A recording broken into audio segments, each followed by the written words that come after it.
This is ultrasonic cleaner, and this usage is remove the wax of the ring or our jewelry. And first of all, we need to connect the power line. And after that, you see this liquid. We need to put 2,500 millimeter of water mix 15 millimeter of the dewaxing liquid.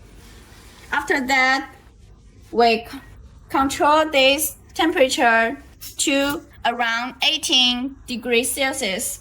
After 5 minutes later, we could use this hook to hold down our jewelry and put in it.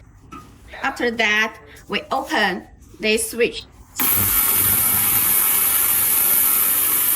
Be patient. Every 5 minutes, we need to check the jewelry's cleanness level. When you think it's ready, and we can take out our jewelry.